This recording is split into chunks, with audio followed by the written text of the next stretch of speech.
Hey folks, good morning. We are going to fix my screen and then we're going to get on with some more Spelljammer combat and exploration artwork this morning. I'm really excited.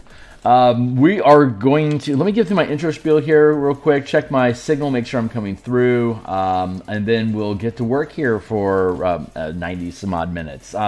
If you're new to the channel or if you're catching this in the future after we've live streamed, skip forward like maybe 2 minutes and we'll get into the meat of what we're doing today. Mic check, 1, 2, 3. Yeah, that sounds pretty good. All right.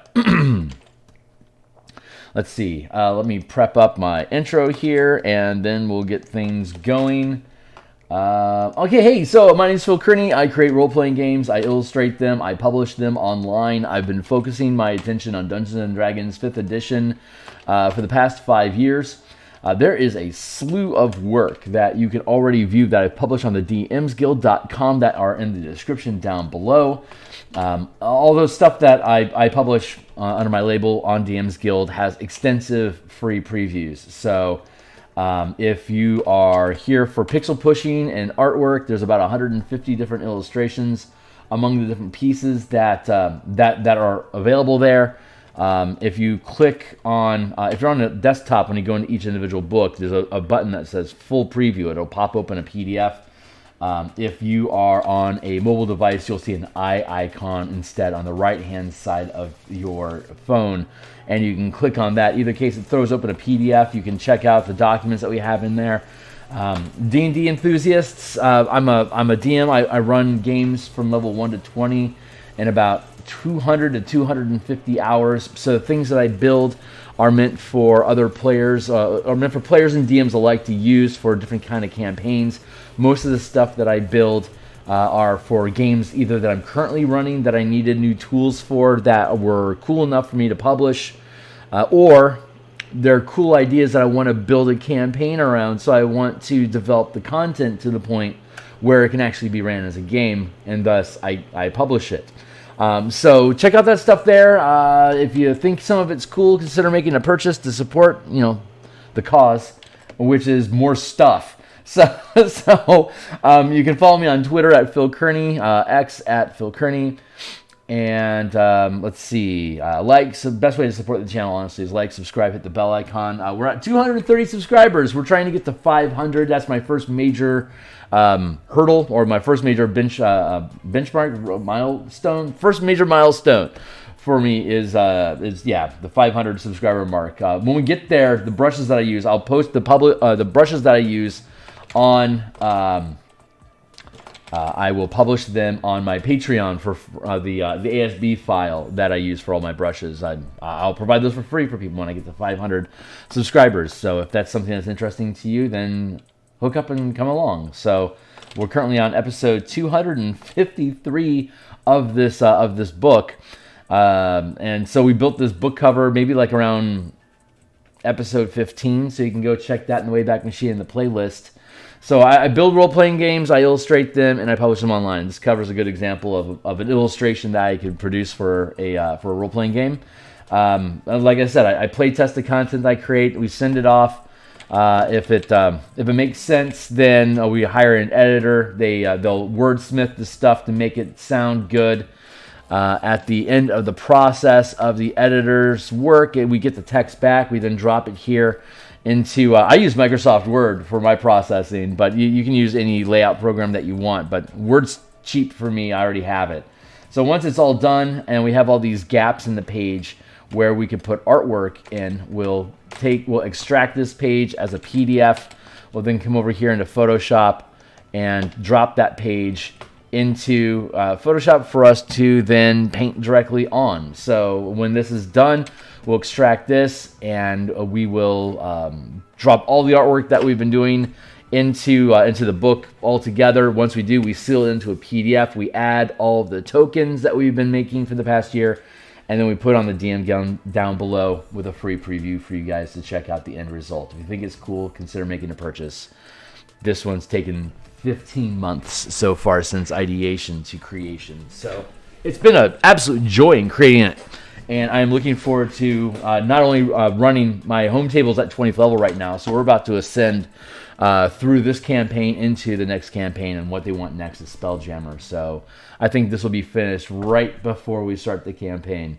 And so that means I'll have an opportunity for me to do some stream time with you guys to start developing prep for that campaign. You guys can see how I put things together if you're interested. So like, subscribe, stick around. Okay, great. So getting back into this, let's see. We've got the bottom. That's going to be a map of Forgotten Realms. Explain here. Let's zoom in on this real quick. This is talking about spherical gravity. Hey, how you doing, Zona?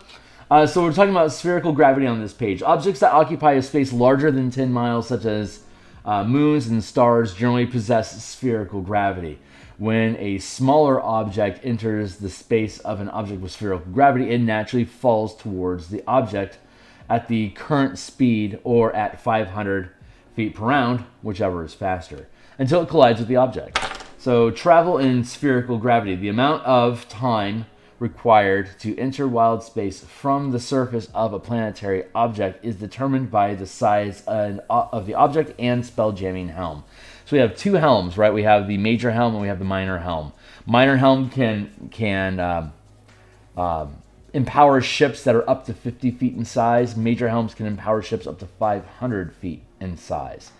And so the minor helm is able to reach a speed of 1 million miles per day, while a major helm can reach 100 million miles per day. Obviously, if you're going to cross from system to system, and you have a minor helm, that means that like you're in a personal ship or a fighter ship or a mecha, you're going to need to have a transporter that's larger than 50 feet in size with a major helm that can basically carry you from one region to another 100 times the speed. But while you're within combat distance of each other, those fighter ships are just fine because they can reach a major helm can do 10,000 miles per round, while a minor helm can do 100 miles per round. And as long as the fighter ships are hanging out in the same gravity plane as their carrier ship, when that carrier ship gets close enough to align its gravity plane with an enemy ship, it can just dump fighter craft off of its deck onto the enemy and start, harassing it that way. If you're targeting a moving object, if the battle is around a stationary object like a moon or a base that has a very slow orbit, like we on prior pages, and you'll see it as we go along. On prior pages, we have the orbiting speed of planets based on distance from the central star, how long it takes to go around orbit, and we have rules about how fast a moon will go around a planet, and it is far less than 100 miles per round. So you have the ability to jump from planet to planet, world to world, depending on what your max speed is. Depends on practicality. But the point is that when you're having a combat around one of these relatively fixed objects, if you want to stay within range of that object, you have to deal with ships with minor helms. Minor helms are only 500 gold a pop. Major helms are only 5,000 gold a pop, but 500 gold plus the cost of building a ship in a ballista is like a $2,000 investment for you to make a fighter craft that can tear apart any kind of ship or a creature that's entering space with siege weapons. So it's worth it. So anyway, here's your object size up to 100 miles. Time to escape gravity. Let's see. Larger than 10 miles. So the next scale of size, larger than 10 miles. I mean, if it's exactly 10 miles, it'll still fill a square at the 100 mile scale. So you can still use that. It's that's where generally 10 miles is large enough that if you look over that way, you can see curve. Like on Earth, you only have a horizon line of 3 miles because of how much bend there's into to the planet, and so you have to have, if you're going to have spherical gravity, the space has to be large enough that if you take a step, your orientation doesn't snap at 90. Like, well, I can see myself ranting here, so I'm going to stop ranting with my hands and start ranting with hold on, let's do this. Let's go zoom there and there. Cool. All right, let's just grab this space here. If your shape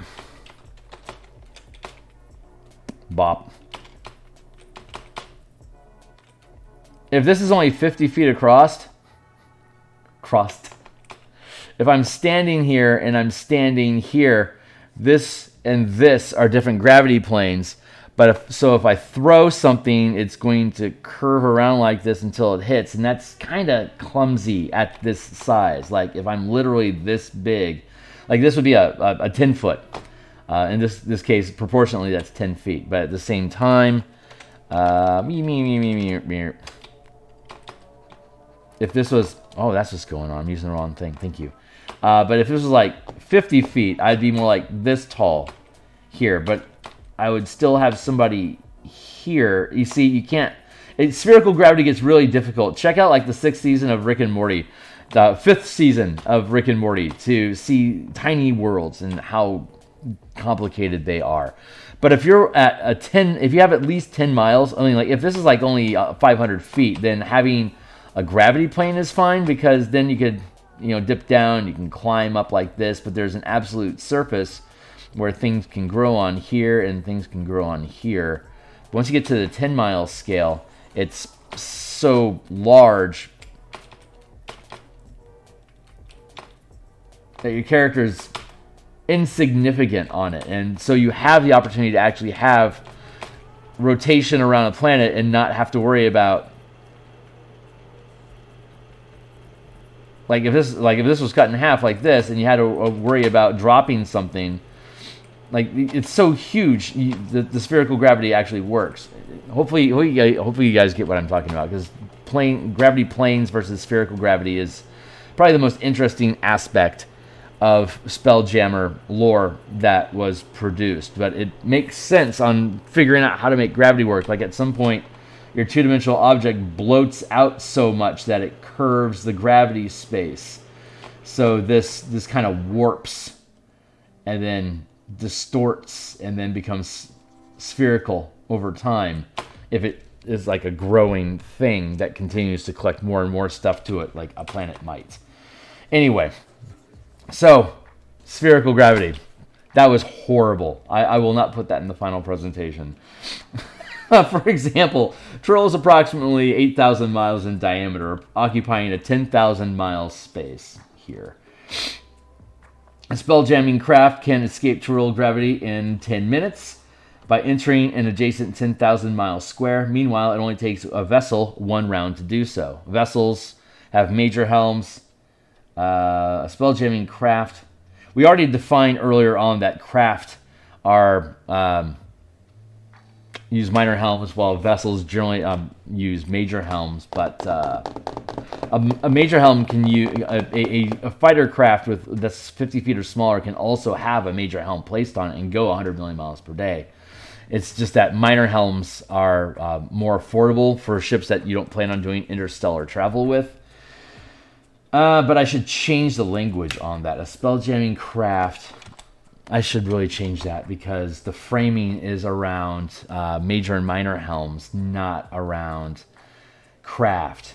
Because sometimes like the size of a craft matters as far as like combat capabilities, hit point capacity, towing capacity, etc. But it's the helm that determines its speed. So I need to actually make that change. So let's see. Let's dip down. Are the head? I'm missing text. Hold on. I need to fix my screen. Are the headers for minor and helm, major helm? Oh, like are they backwards and forward? No. Like should minor helm be left and major helm be right? No. Major helm is left. It's in this order we're doing alphabetically, but also if you're talking about escaping space, what kind of a craft are you going to escape space with trying to approach something that's 1 billion miles away? You certainly aren't going to use the minor helm first. You're going to want to use your major helm, because you can't get to another planet and still be alive unless you're an elf on a minor helm, and you better not be needing food while you do it. So major helm has the priority here. Major helm is almost always first. Vessel is always to the left. Major helm is almost always to the left. If that's what you're asking. Let's see. A spelljammer craft. A ship.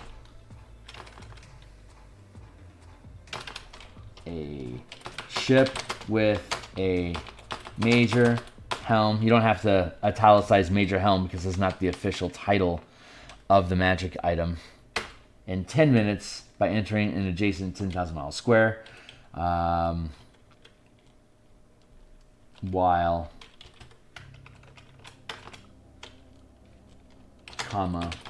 while it only takes a ship with a... Oh, yeah, you're right. I see what you're saying now. With a major helm. I understand what you were telling me now, and you were very wise. I got there. I got there.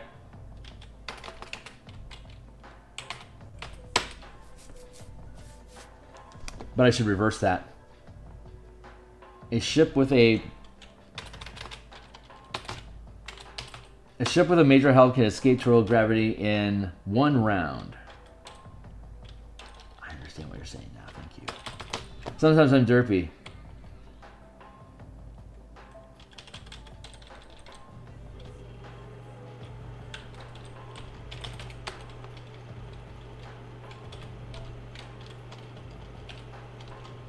Oh.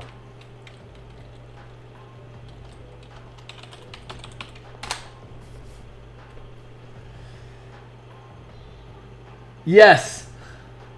No, you're absolutely right. I completely had that backwards. I think you caught up. You are completely vindicated, sir. We did get there in the end. Right. Oh, man, that was great. Thank you. Thank you for catching that, by the way. That was fantastic. 1 round by entering... a ship with a major helm can escape total gravity in 1 round by entering an adjacent 10,000 miles square, while it takes a ship with a minor helm 10 minutes. Thank you. Traveling within the atmosphere of a planet doesn't impede the movement of spelljamming ships, but a ship moving too fast can fly past its destination during 1 round of movement. The range listed in the details column of the visibility table above provides the maximum speed a ship can travel to a destination and notice it approach without overshooting it. For example, the city of Waterdeep occupies a 10-mile space. The maximum speed a ship can move across Toril towards it without overshooting is 100 miles per round or 1,000 miles per minute. A ship traveling across Faerun from Am to Waterdeep can do so in 2 minutes at this speed. And that's why we're going to have a map down here of Toril with Waterdeep over here and Am over here and an arrow showing a ship going that way, but we aren't there yet, so we will get there. But let's double check to make sure my math lines up.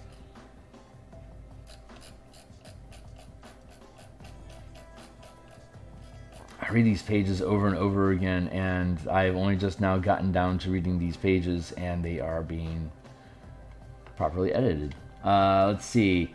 Object size 10 miles. That is Waterdeep. And then we go over here to the detailed range, which is 100 miles. On the detail column of the visibility table, provides the maximum speed a ship can travel. So 100 miles without overshooting it. For example, the city of Waterdeep occupies a 10-mile square. The maximum speed a ship can move across Toril towards it without overshooting it is 100 miles. Do I need to explain that you can only see so far ahead of you? So if you are moving faster than you can see, you're going to overshoot your object, which is like why people hit deers and stuff, because they don't see the deer coming until it gets hit when it's in the dark, right? Because your headlights can only see so far ahead. You can only see so far ahead in the atmosphere. I probably don't need to. It's probably logical enough that it explains itself. If I need to, obviously I have additional text space. I have a whole another 120 words I could spend to explain that, but I'm hoping just logically it makes sense on its own.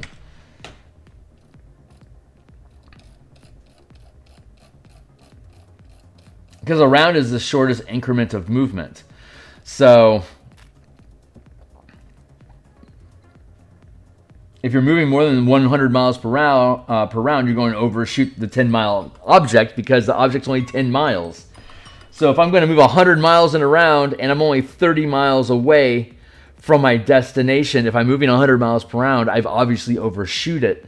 For me to be able to use the increments of time that we have of 6-second rounds, we have to move at a speed that's slow enough for us to be able to register it in the time for us to change our movement during the round, which would be, because you move, and then the end result of that movement is at the end of your round. You don't move like 5 foot space, okay, 5 foot space, okay, 5 foot space, okay, 5 foot space, okay.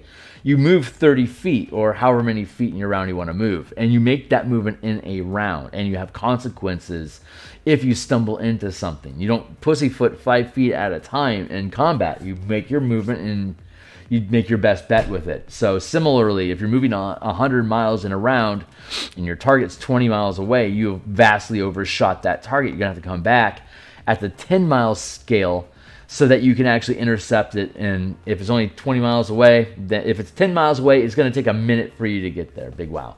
But you can ramp up to 1,000 miles in a minute as it's talking below. So if Am and Waterdeep are 2,000 miles away, you can get in the vicinity of Waterdeep from Am within 1 minute, and then you can slow your pace down to 10-mile increments so you can see you can see Waterdeep approaching. Does that all make sense? Put in a joke about the loop of shame. You have to over the loop of shame. Maybe that's why. Maybe the real reason. Okay, so there's a noted rule in Waterdeep about spell jamming ships that if you just try to fly your ship in and like VTOL down and just land in the middle of town square or something like that, it's chaos and there's boats everywhere. So no, they restrict you to only being able to boat into the harbor, like on the water. So if you have a metal boat and it sinks, then if you want to maintain the illusion that you have that you're in the harbor, you're going to have somebody maintaining flight on that helm the entire time the ship is in dock, because they just don't let you take off. They will fine you or send out mage killers to hunt you down and extract a ticket from you, or I guess if they have a warrant out for your arrest for repeated offenses, they could drag you back to jail and impound your ship. They don't go into that level of detail. But the reason I'm bringing it up is that if you have people that are flying 100 miles per round and they're heading for Waterdeep and something goes wrong, they could butcher through 3 blocks worth of buildings before their ship comes to a stop. And that is just going to disrupt society, and people crashing into your house from the sky is a bad idea. So it's not that no one can know about spell jamming. They're not trying to keep it hidden. They're trying to keep you from smashing into people's houses when you're flying drunk. So they make you land in water and then boat into the dock so that they can control your approach. So if you're doing something stupid, you're not going to harm anybody in a population of 1.4 million people. That's the logic anyway. Space speed tickets. That's right. Space speed tickets. I put a space in on accident. There. I'm going to hit save. This is my current version, 1106, because while I'm painting these pages, I look at text over and over again, and we find mistakes like this all the time. Because mistakes happen. Let's see. Oh, yeah, that's what we're doing. Okay, so the purpose of today, so we're in the black and white space. Finally, we're getting into this. So gravity fields, clusters of, so that's where the Waterdeep map is here, or the Forgotten Realms map at the bottom here. And now on this column here, we're working with gravity fields. Clusters of objects without spherical gravity drifting together naturally align their gravity planes over time as they collide and shift about into layers far enough apart that fields don't intersect, can drift parallel to each other. Examples of this phenomenon are rings orbiting planets and asteroid fields. Even if these clusters of objects collectively occupy space 10 miles or larger, these fields continue to have an up on both sides of the gravity plane. So this is where we are attempting to exemplify this concept. So let's get rid of that.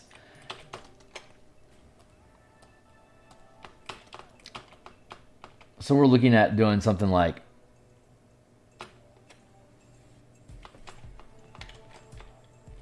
where this is. Hold on.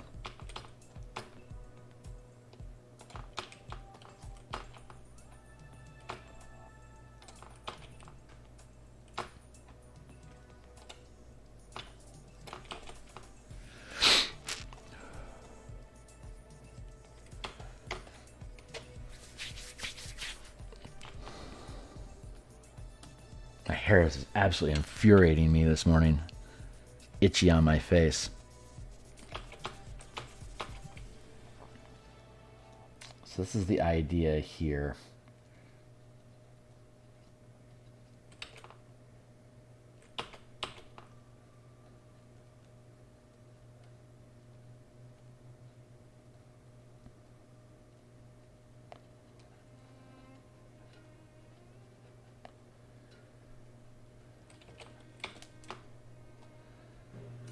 Transform. Hey, kid. 100 miles round? Yeah. Yeah, 100 miles per round. Yeah, Spelljammer ships can do 10,000 miles per round. The maximum flight speed between worlds is 100 million miles per day. I'm surprised you haven't seen my break. Well, of course you haven't, because you're not. You're a visiting audience member, so of course you don't know scale. Come on, buddy. What's going on? Thank you. Locked up. So exploration, right?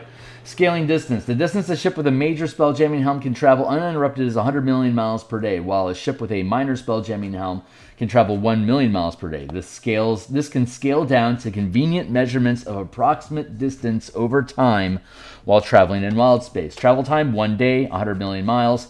2 hours, 10 million miles. 1 hour, 5 million. 2 hours breaks down to 2 hours is 120 minutes, so approximately 1/10 of that is 10 minutes, approximately.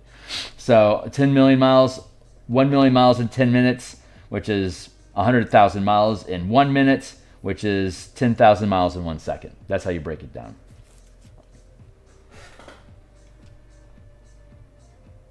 Yeah. Talking about a character flying water deep that way. Oh, yeah, well, yeah, because we're talking about ships. Yeah, because we're talking about ships. Because even though, because there's nothing that the only rules say how fast your ship can go while you're inside atmosphere. But as written in Spelljammer, the rules are while you're inside spherical gravity, your speed is at combat speed. And according to the books as written, combat speed for a ship is 5 miles per hour. And it then further goes on to say that the scale, the size that spherical gravity influences anything in orbit around a planet is the size of the planet. So an 8,000 mile planet has a space that extends 8,000 miles from the surface of the planet. So the sphere of gravity is effectively 3 times the width of the planet that's at the center. It's a third of it, right? But if you're only moving 5 miles per hour and you have to fly 8,000 miles to get out of the atmosphere of Toril, that's one of the reasons people point to Watson and say, you really didn't give a fuck, did you? Because that doesn't make any sense. That it would take, what's 8,000 divided by 5 divided by 24 days to get out of the atmosphere of Toril, which is complete inanity. And they didn't provide any text in the 20 pages of content. That's 15 pages of character options, 2 pages of magic spells and stuff. There's like 3 pages of mechanics about how the universe works and how ships operate inside of that universe. They didn't have space to write, you can use like half your spell jamming speed to escape gravity, or it takes 5 minutes to get out of space, or technically it only takes a minute. I think it's like 90 seconds, or it's almost a minute for a rocket, currently a rocket, to get out of the atmosphere of space. So Earth gravity. So like there is no middle ground in the WotC Spelljammer. You're either going 100 million miles per day, or you're going 4 miles per round. It's or 4 miles per hour, which translates into 40 feet per round, which is ludicrous. There's no mechanics for anything in between. It's up to you as the DM to make a ruling about how fast you can go if it's not 40 feet per round or 100 or 10,000 miles per round. They didn't even do us the courtesy of breaking it down per round. I had to come up with an approximation here so that we could have sensible scaling between different distances. If Selûne is only 183,000 miles away and I can do 100 million miles per day or 10,000 miles per round, how long does it take me to get to Selûne 183,000 miles away? The answer is less than 2 minutes. So there you go. If I don't want to slam into Selûne or pass it up, then I'm going to go 1 minute at 100,000 miles. And then I'm going to take another 8 rounds for me to get within 180,000 miles. And then I can just slow down at any speed that I want within it at that point. So anyway. I don't feel like I'm word facing very good today.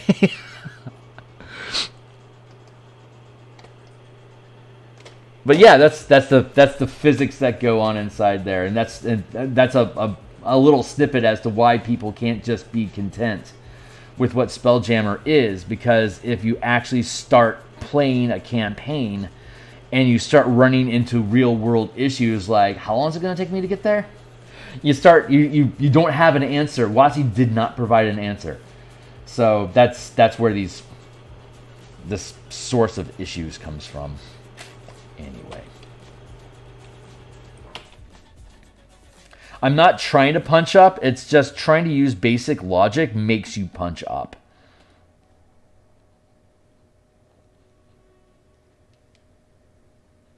Oh, how do I want to do this? Okay, so you guys understand what it is that I'm trying to do here is we're taking a snippet from here, right, and we're zooming in on it. So I want to get, maybe I want to, so what I need to do is have a plane here that's going to show the ring close up with the planet in the background. But I have to figure out the scale, because the planet, depending on my angle, that planet can take up the entire space, pardon the pun, or it can take up part of this space depending on how I want to depict it. So I could do like that. It's like my cutoff is here so that I don't break into the other map.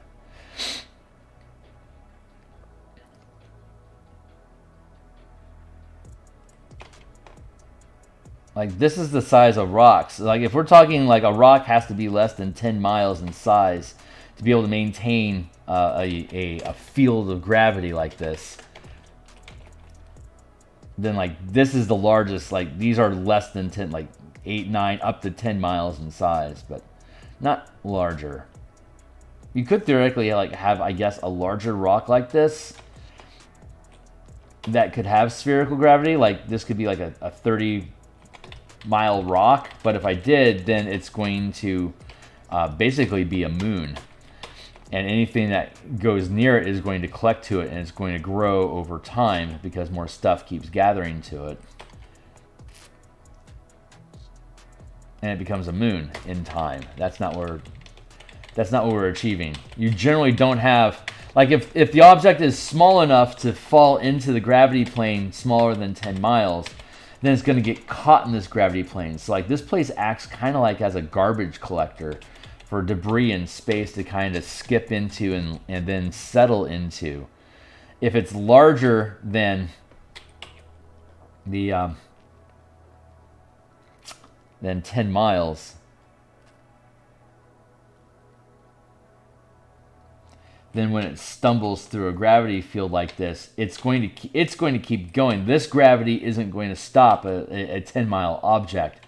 That 10-mile object is going to pass through that gravity plane and continue on its way, and it's going to grab debris from the gravity field as it goes through.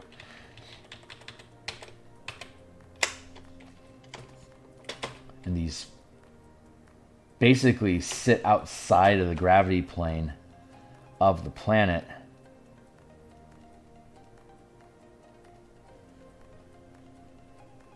right? Here's our grid, and this circle is basically in the surrounding space around the central planet.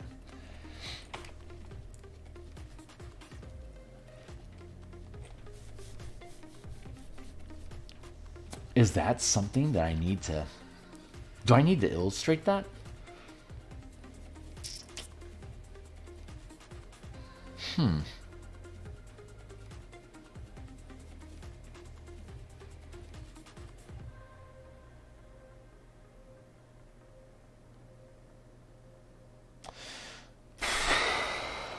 That kind of...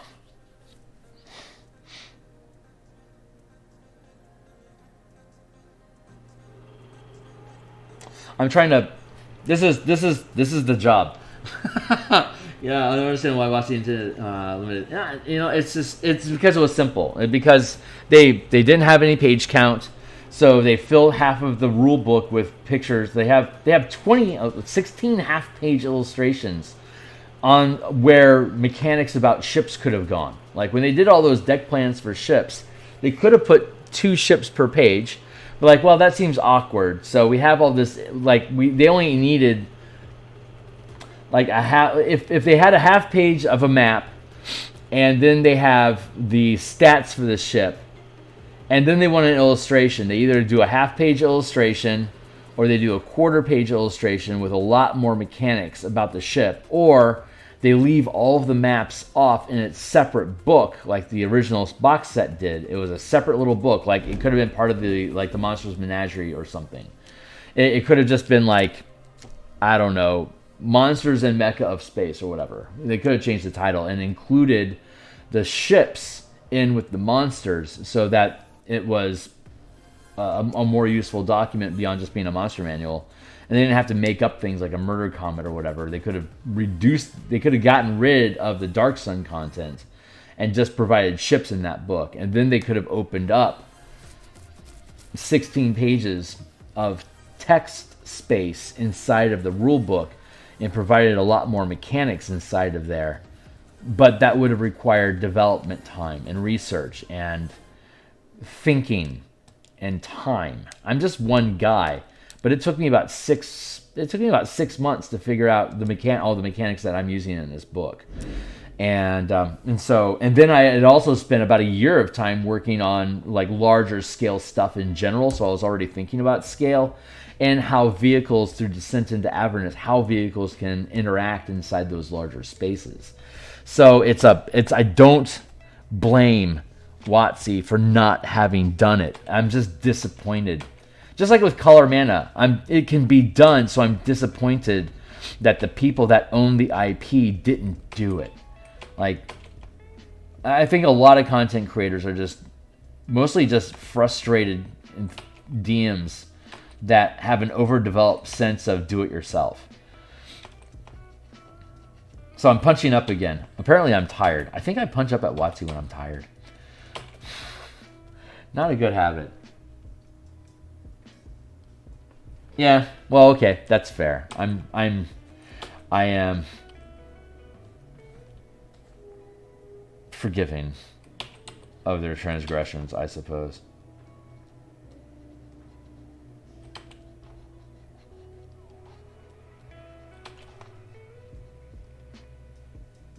Yeah, you're right. They are lazy designers. And it used to not need it never needed to be that way. Like 3rd edition, 4th edition were... Well, 4th edition, I think, was starting to get really thin, but 3rd edition was actually very robust.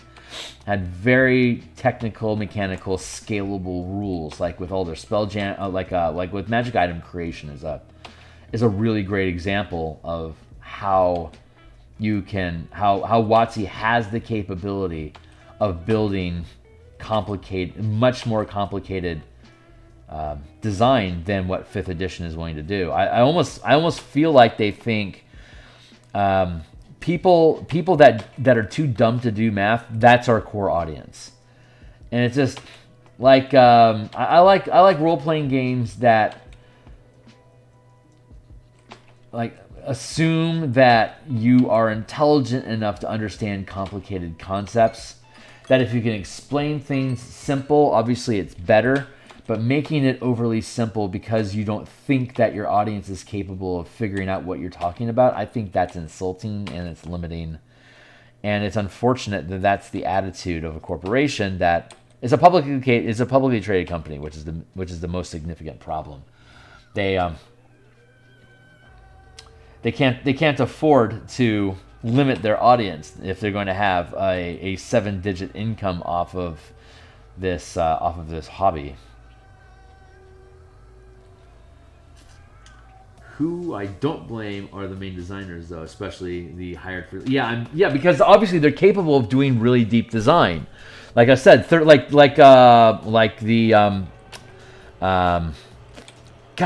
Species from 3rd edition, the Savage Species book.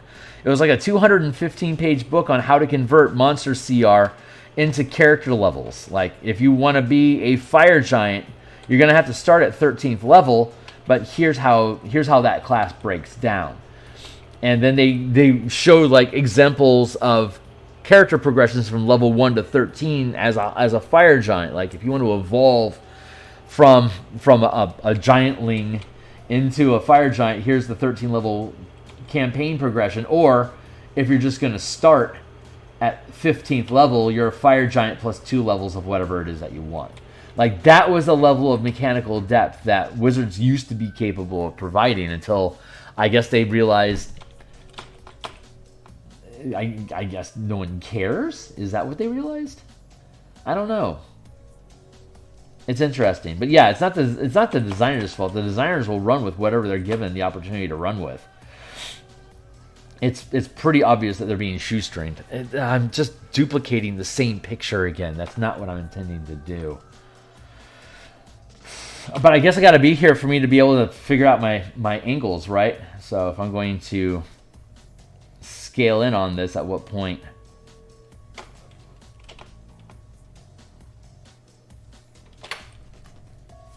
At what point does this become a decent picture that we're working on here?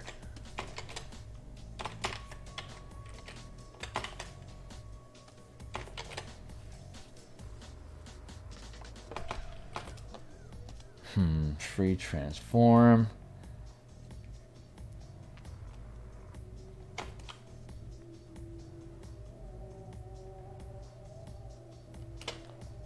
Yeah, I want to stay over here, so that probably means I need to keep with this.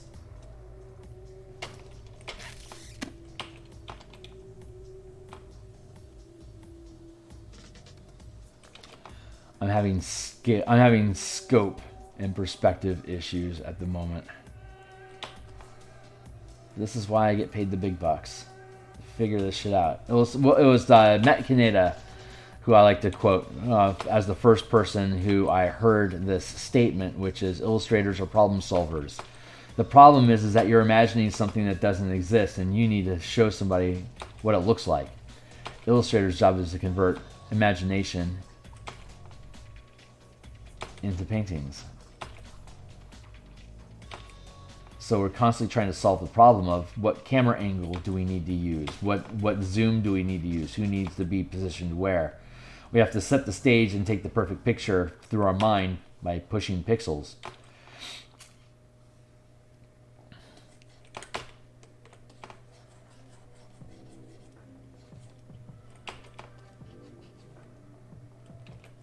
Or maybe I just don't...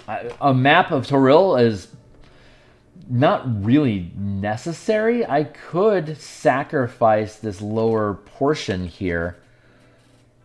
Just have this larger space that I can potentially use to...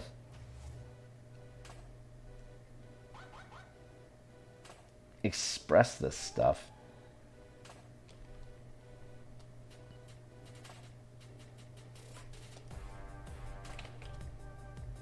See, the process is write the text and then fill in the pictures. And then while I fill in the pictures, I often end up changing the text, either to mold it around, like just to push it out of the way so I have better space for me to do things with, or because what I'm illustrating, I'm realizing I can I can do the text better. Like I can make the text reflect the picture now that I know what the picture is. But when I go in, I don't know if I didn't know there was going to be a picture on this page initially. So I just do the text as I do the text, and then as I do the page layouts, that's what shows us where the what kind of pictures do we need? Like what kind of space are we going to be dealing with inside of this document that needs to be filled with an image? And as we go through this organic process of text, layout, illustration, relayout, retext, it's involved.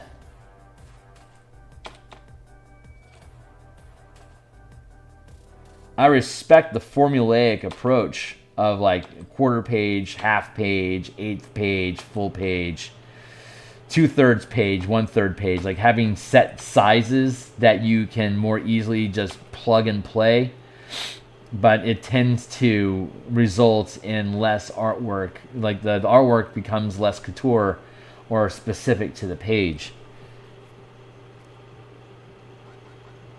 See what I'm trying to do here.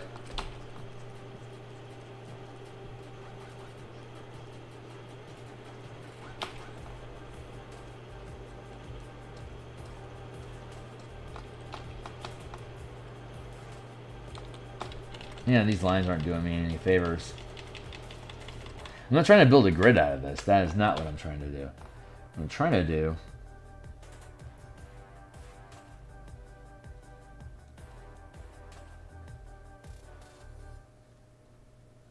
is like have a structure here.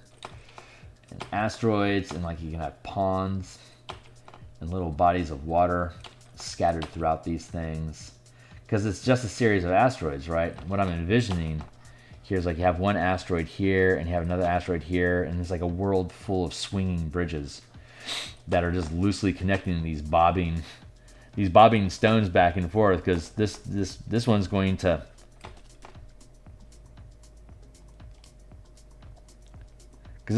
oscillate up and down in time. Because these are all just bouncing around inside of its own gravity plane. So that you have this buoyancy that kind of naturally happens, and over time it just settles into a stopping until something nudges it and causes it to start bouncing again. So this ring world is I'm imagining this series of these floating rocks that are all connected together with these bridges, and if you have a large enough rock, you can have a structure that sits on it. And then you can have like another structure underneath here.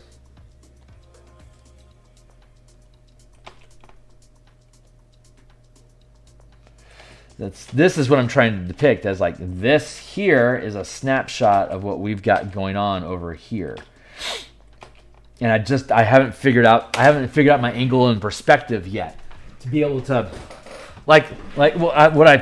what I probably need to do is eat this space here, because what I think would be really cool, right, is like to have a castle sort of thing going on here, and then the expanse of the ring, and then have a looming planet in the background, like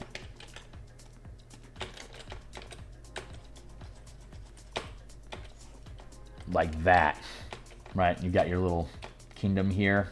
It's sitting on the ring. You can see the ring receding here into the distance.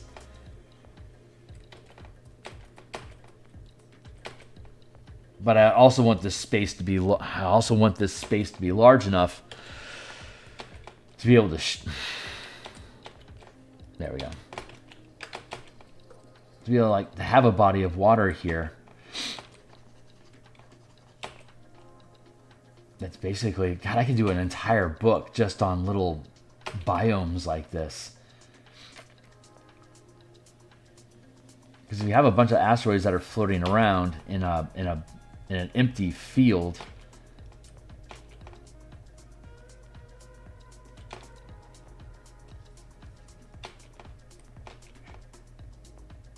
you've got all this water here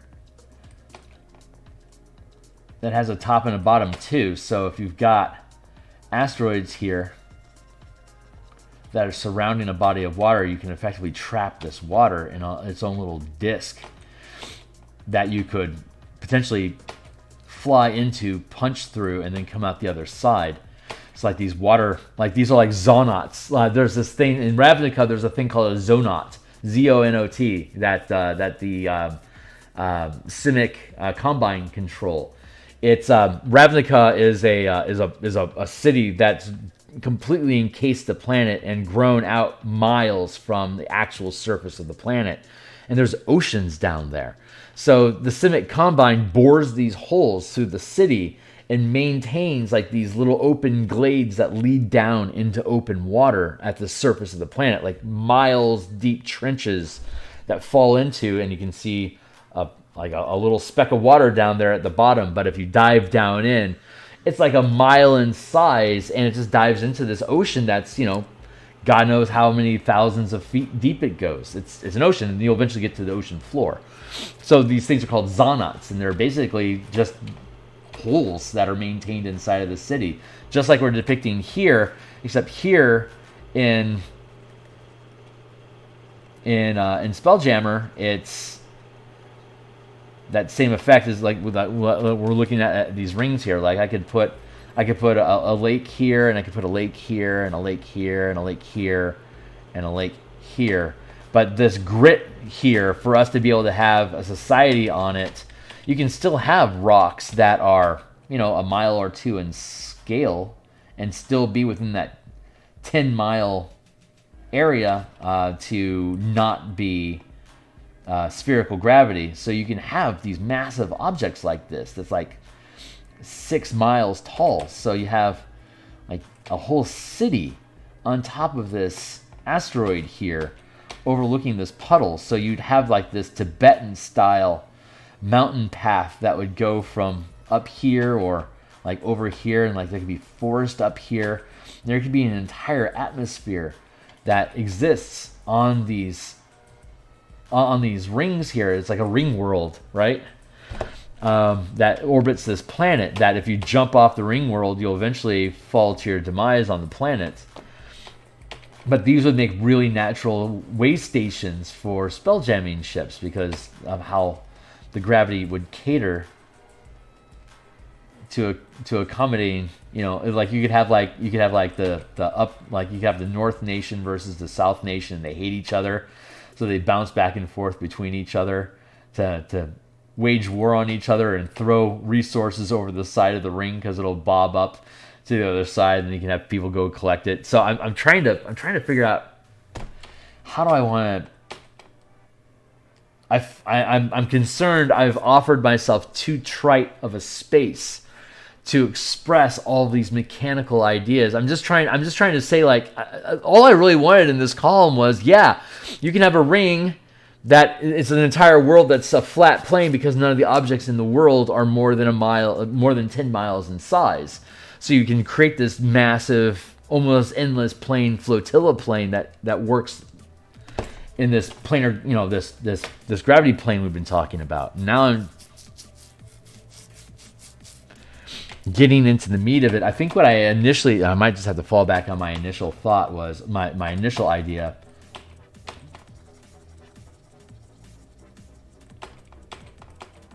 Was basically to have a house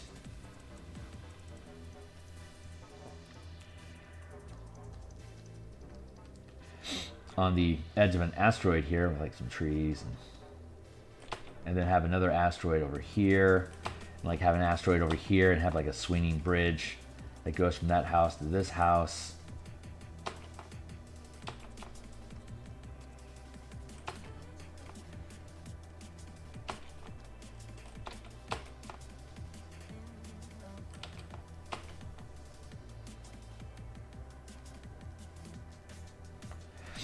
Like have this idea like this, and then have the planet in the background as a backdrop. Like maybe that would be like here, and then have the planet like this, and then have more rocks like this, and then I could have like little pools over here.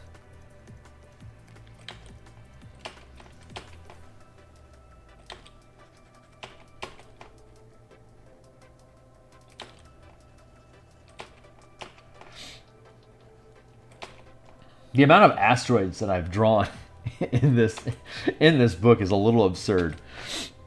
But this is like this was the kind of thought that I was thinking about.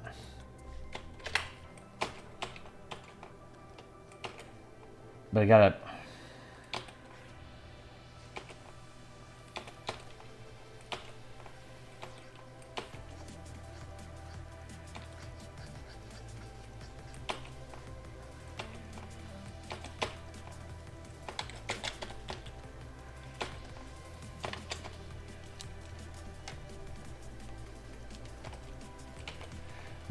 My tablet's being a little glitchy. If it continues to act up, I might have to go next door and buy a new one.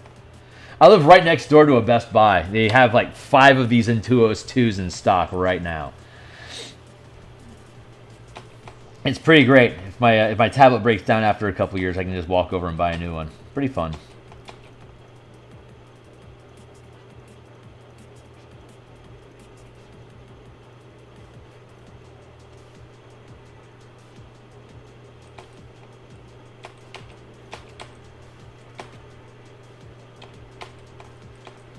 I don't know if this is making sense to anyone else, but I'm having a scale issue because like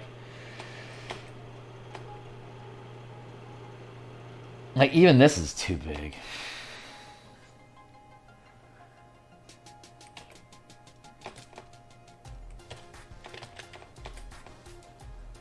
I think it's just because I haven't figured it out. I'm thinking like a movie theater with like, why am I not?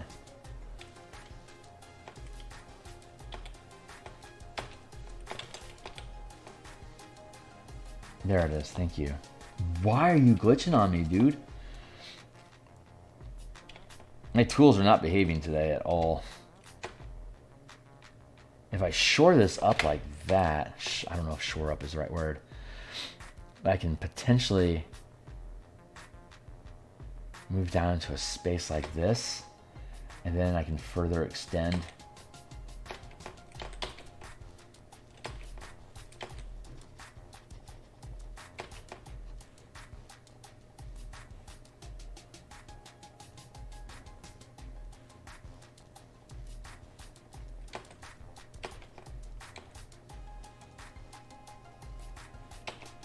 Maybe I can make this a smaller scale. Maybe that'll help.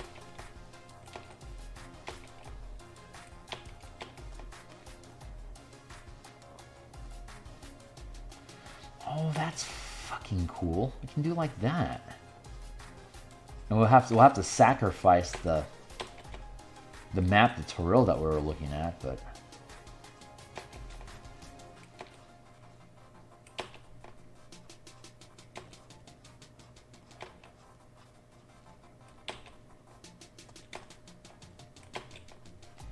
I'm kind of digging on this. I mean, the proportions are weird, but I mean, we don't technically have a set proportion. Like, this could be a 1,000 mile or even a 200 mile planet, which would make, if this is 200 miles and this would be 100 miles, so this would be like 30 miles, which is still, that's too big. That's too small.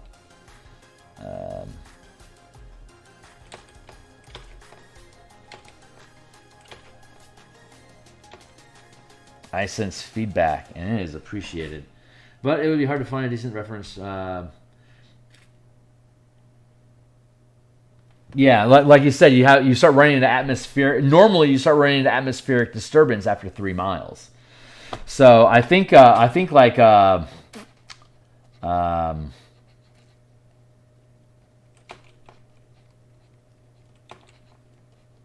don't know. I don't remember what it was I was looking at, but I saw some sort of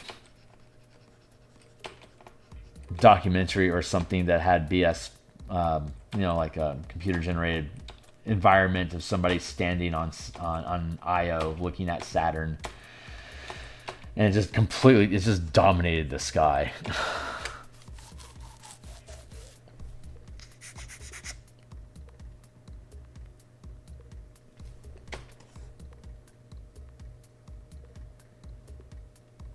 I could technically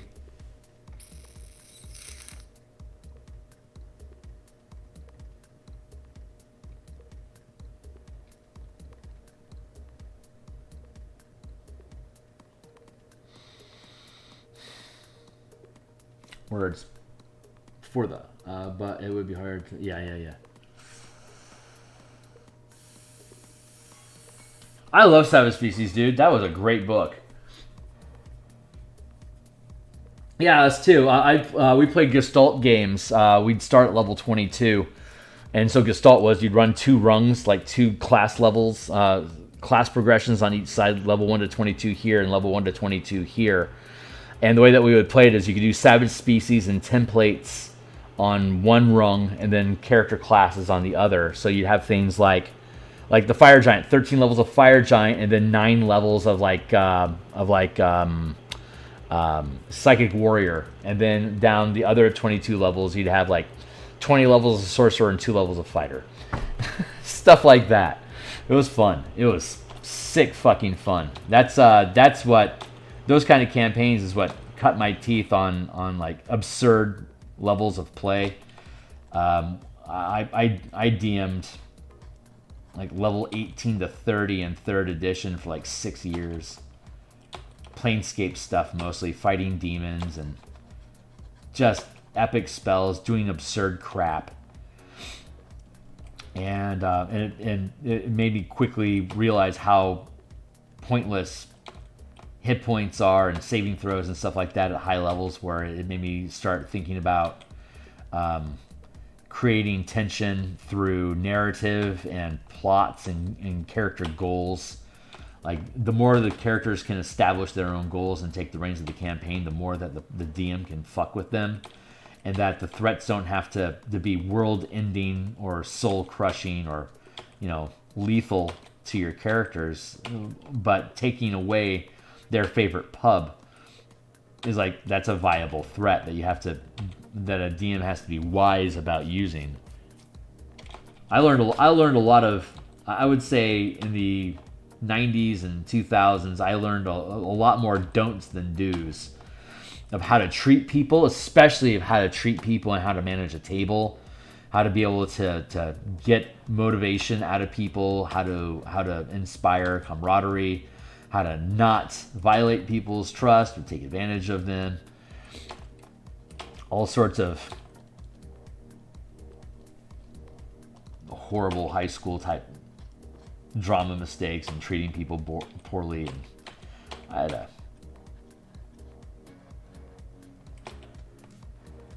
if I could have made a mistake, I probably made it.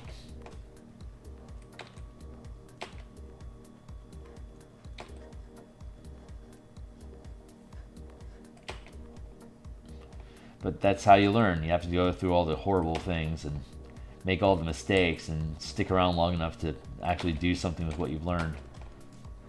Something productive.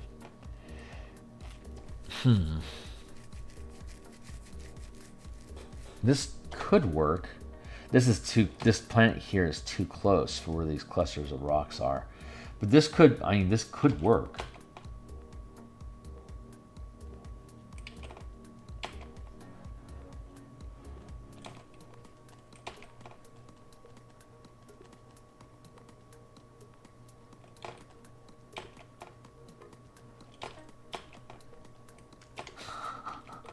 There could be a whole ocean that floats between these discs.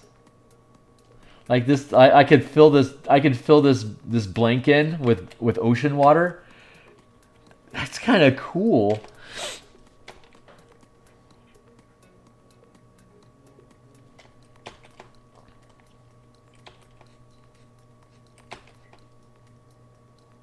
So what would I need to do to make that work? I'm kind of jazzing on this ocean ring.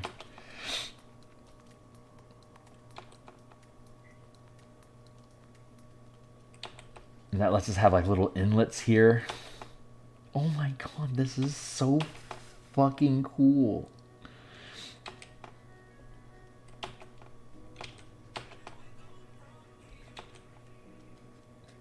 God, now I want to run this game. I want to build a Ringworld campaign now.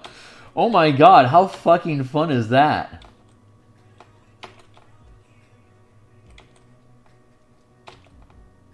And like it can like You like hazily see through it to the other side because the water separates the two sides from each other. God, that's such a cool campaign idea. So you can have like one. You can have like you can have one kingdom on the upside. You can have another kingdom on the bottom side, and then you can have like merfolk or or like a Kuatoa in between the two of them.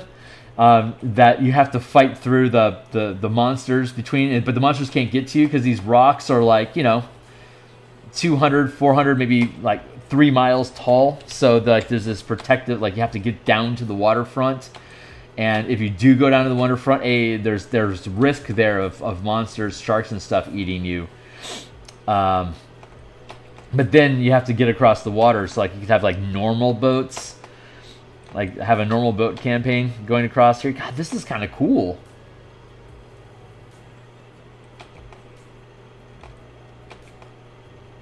Okay. Yep. This is okay. This is what we. Oh my god, so fucking cool. This is what we have to do now. This has to be what we do.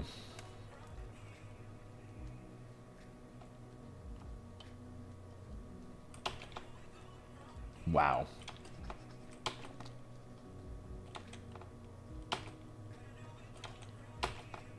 Yeah, where do we go from here, huh, buddy?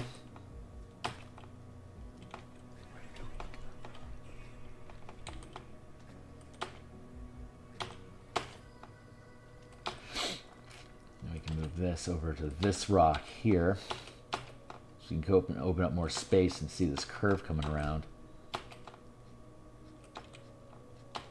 I am so in love with this idea now. Holy crap! Hey, right on, Zona. Thanks a lot, man, and thanks for the call out about my text being fucked up earlier on. That was clutch, my dude. Very much appreciated. You have a great day, guy. I'll see you on the other side.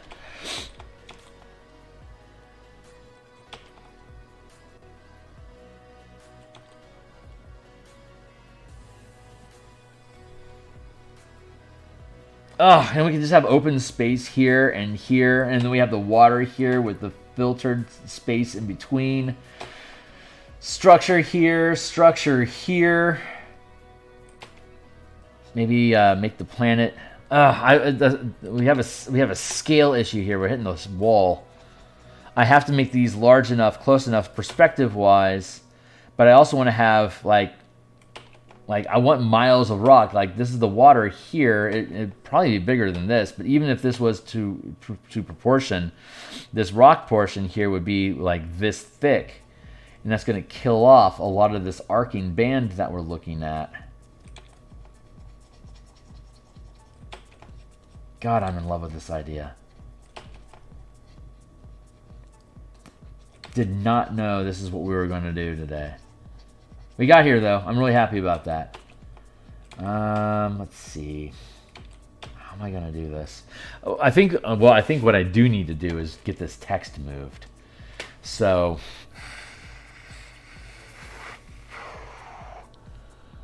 how are we going to do this?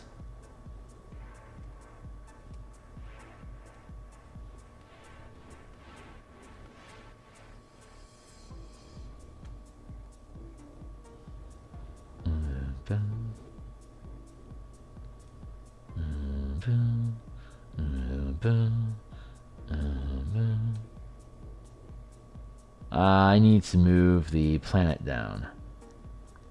I'm going to hit save here now while I can before I fuck anything up beyond repair. Because I'm a professional. Right hand side.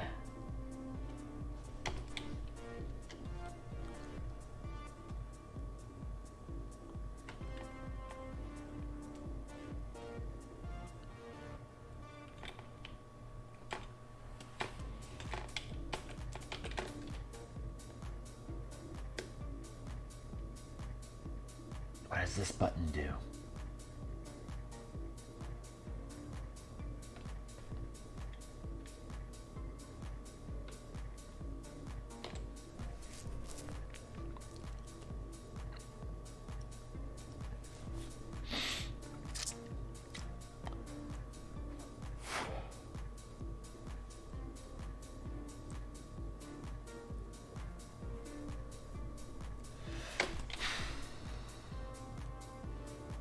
need to. Gravity field, spherical gravity, spherical.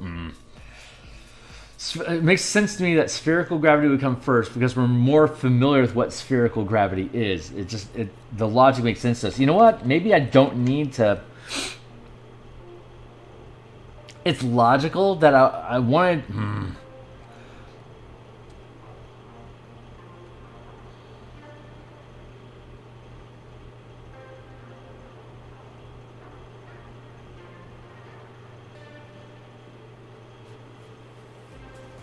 I could make this a sidebar. If I made traveling within atmosphere, if I made that a sidebar, I could put the sidebar up here. Move the gravity field down to this position here. And then open up. This is a smaller space. So, okay, let's try that. I'm going to file, save as, to my computer.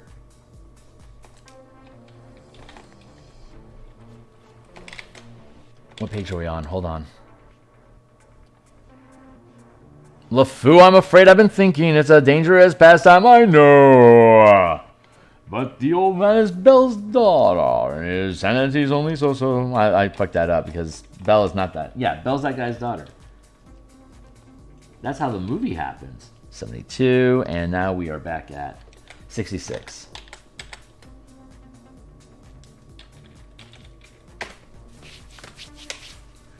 There. Saving is now a separate document, and our full document is unmolested. So we can now go down here into the text, and we can break this apart. I think this is going to work.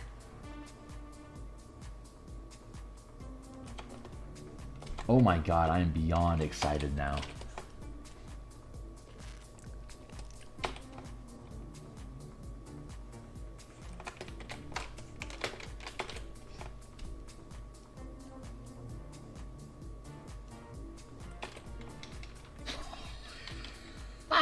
Look at that. Look how well that lines up. That's insane. Okay, we're doing good here. We're doing really fucking good here.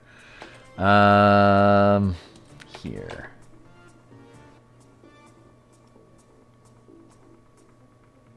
That's about where we need to be at.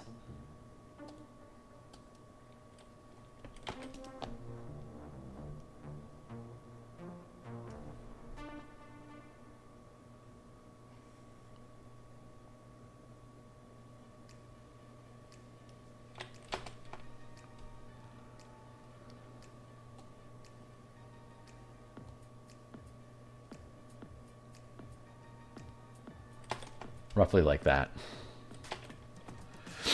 We'll have to go back in here once we get the layout once we get the layout set proper. We can there. See, these are the sidebars that I build. Like noticing objects and perception checks, scanning for adventure. Like I do these little tear out. They're like little tear out ideas.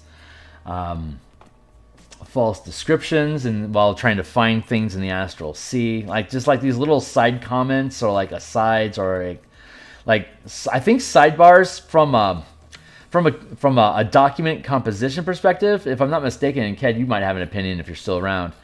Sidebars are basically like extended like ellipses, you know, like parenthetical, like they're like parenthetical conversations that are too large to just be inserted as a sentence inside of a larger paragraph. It's like a tear-out piece that requires its own conversation. Like, yeah. Because I have them all over the place. Like an idea, and then I'll have like a side idea. Like separating a new spell from like the normal spell progression we have in the spellcasting section. But in the spellcasting section, we also have an instance of monsters that don't have... hold on, I need to line this up. This is why we do these things. Like creatures that don't have spell slots but want to amplify their spell-like abilities using a spell amplifier, like a Beholder Disintegrating stuff, for instance. It doesn't have spell slots to spend to do that. It instead would use a recharge die. But that's like a super small instance of the conversation. In regards to spell casting as a larger whole, as as a topic of conversation. scanning through stuff here. Now I'm on a tangent because I'm letting my brain breathe a little bit. Yeah. Targeting ships in overlapping spaces. And that's in the squadron section. Super specific rules, but you have to be ultra specific with your rules so that DMs can make rulings and have physics backing up. Like WotC's approach to saying, hey, we should empower players and DMs to make rulings to make their game their own. But going back to punching up at Wizards, the way that they execute that idea is by not providing rules. So you're forced to make up your own answers, as opposed to here's a stack of reliable concepts and physics that you can use for making adventuring in space work for you. Now that you have this structure of consistent rulings or consistent rules that scale into and curve into each other, you can now fill the gaps with all the super eccentric niche options that like how long does it take to leave the gravity plane of the gravity space of a world? That should not be something that we're having to make rules for. Like that's like a basic component of reality that is important when you're playing a spaceship game. How long is it actually going to take me to leave the atmosphere of a planet? Going back to the original punching conversation we were having. But yeah, okay, great. I think I'm pretty happy with this. 1106. So that as a sidebar I think is going to work, which means that we can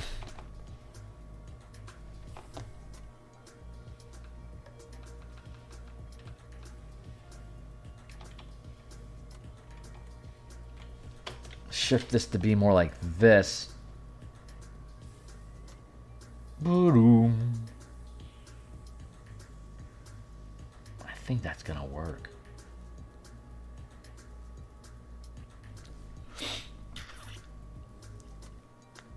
It's not as elegant.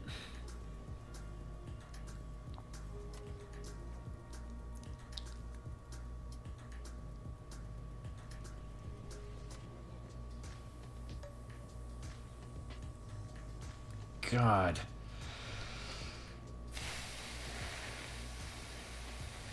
What I'm choking on right now is when I'm looking at the composition of what we're trying to do with the rings. We still. I was thinking, God, we don't need that planet at all, do we? But no, we really do, because we need to have that as a reference point that we're scaling into as the example of like, what are we talking about here with this gravity field? It's actually really important that we keep that.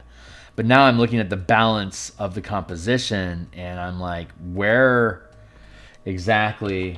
I'm gonna create some space there.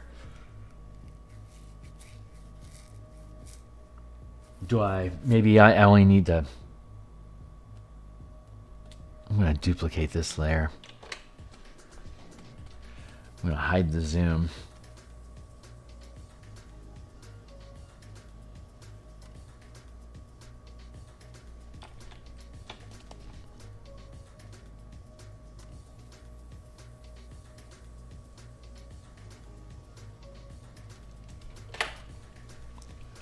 What if I use the actual border to clip it?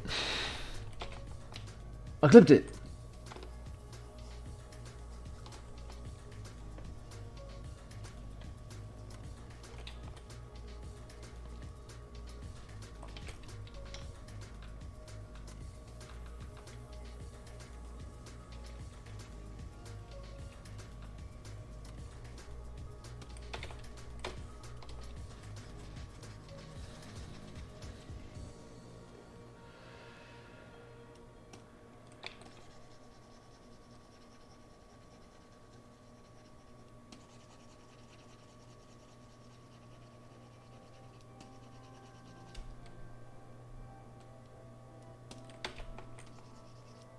It was going so quickly.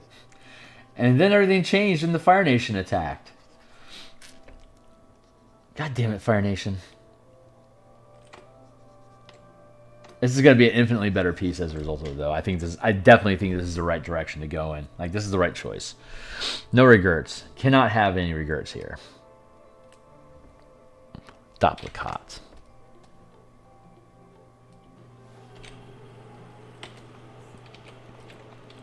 In unrelated news, been watching Suits, the TV show Suits, that I guess concluded a number of years ago. But I'm just finally catching up with it, and I've gotten to the point where Meghan Markle married Prince whoever in England and left the show.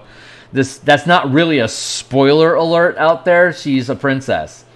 So, I mean, like, you know, there you go. But it really changed the flow of the show significantly. And I am not on board with where the show is at right now. I do not know if I'm going to stick with it now. Not that I thought she was a particularly good actress or anything. She didn't make the show at all. It was barely about her. But the dynamics, like all the new characters they introduced to replace the characters that left, it's a completely different show now, and it's just it's not good.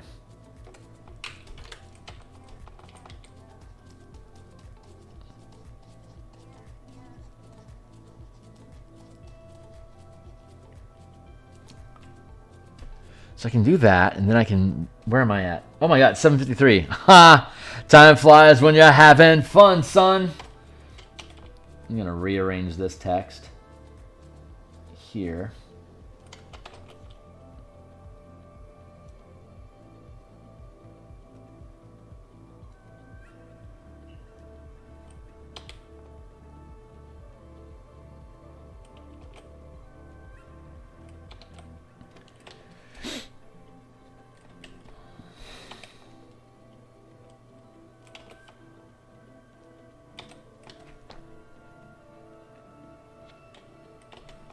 I can trim this. Yeah, I gotta go in a minute, but I can trim the space up. I'm arranging text. Zona, you're back. No, you're not. That's the same comments from before. I'm alone in the cold universe.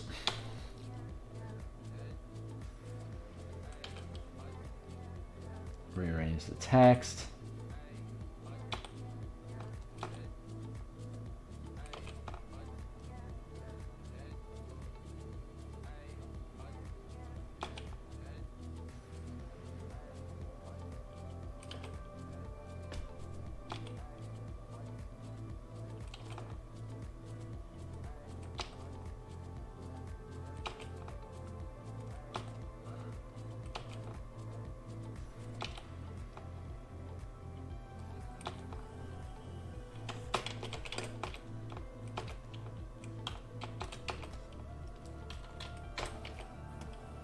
Here and here.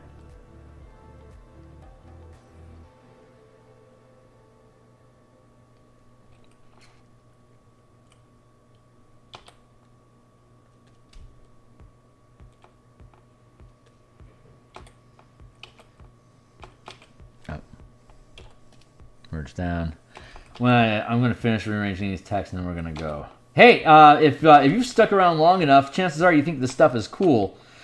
So you know, later on today, in about maybe in about 5 hours or so, I'm not gonna. I'll be posting it on my Twitter. So I'm on Twitter X at Phil Kearney, but I'm going to be jumping back on and continuing to mess around with martial powers today because we're looking at point costs for the channel divinity features that paladins get. That's where we're at in our development cycle now.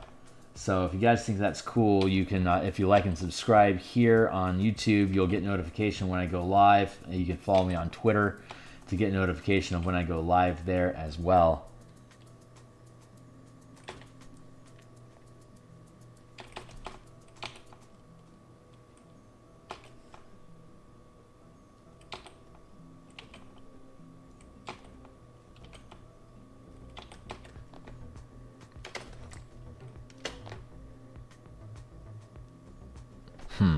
Maybe something like this. We're figuring it out.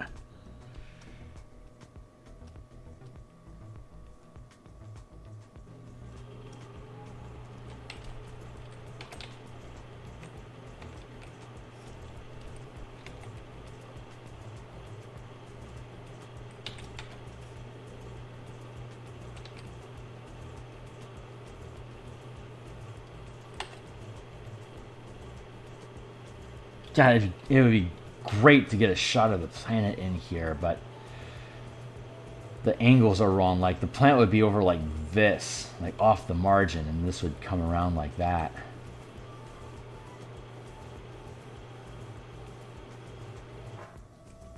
How do I...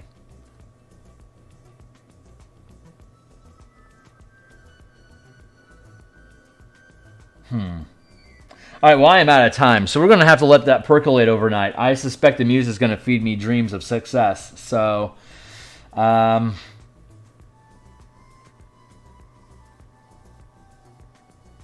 Fuck, this is cool. Yeah, okay, she's feeding me. We can go like this, and we can take last thing, and then we're done. This. Skew. Like that. That's all we need to do. And now we can put the center on the water here, and yes, we can move forward with filling this in with water blue. I might even change the colors. I might redo these discs, honestly. We'll see how the composition comes along, but by shifting this over, I can actually afford to get rid of the planet altogether.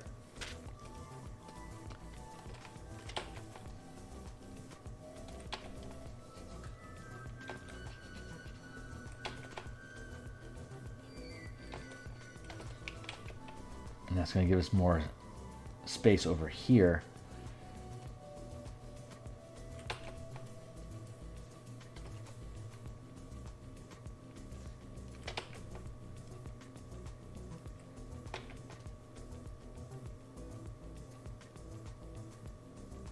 Here like that, and then over here like this. Oh, that's going to work.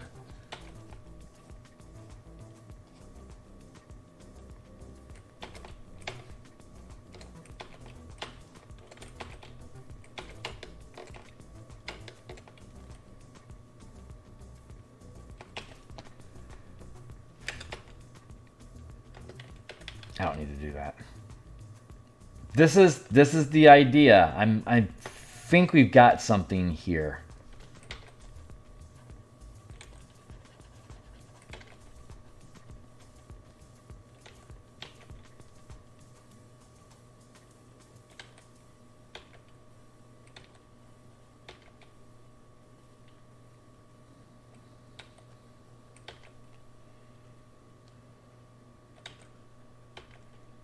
God, my muses will not let me go. She just really wants me to work this here for right now. Okay, darling.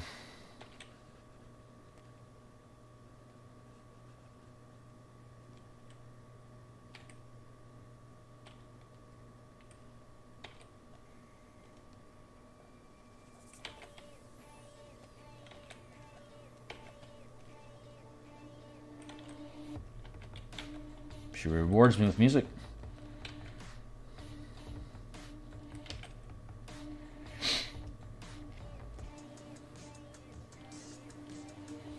Probably have to be like that.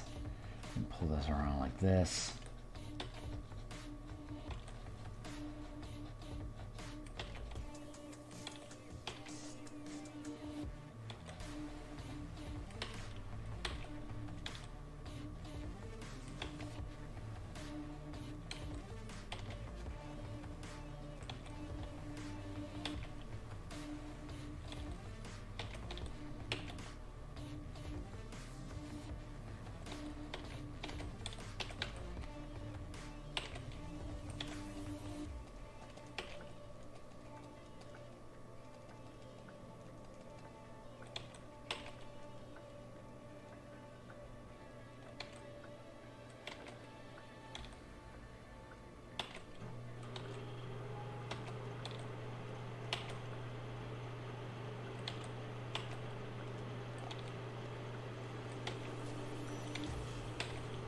Something like that. So then we can have the structures here breaking through.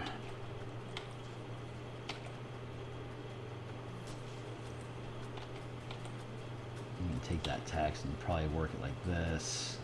Probably down to there.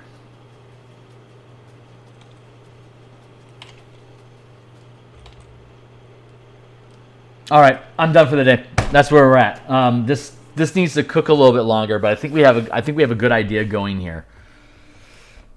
So I will see you guys. I'm going to be back doing. I'm going to be doing some Paladin stuff for the Martial Power System later on today. You guys are welcome to like, subscribe, hit the bell icon to get notifications where I'm here. I'm trying to get to 500 subscribers anyway, so 2 for 1. Yeah, thanks all for being here, guys. This is a lot of fun. I'm looking forward to seeing how this resolves. See you on the other side. Cheers.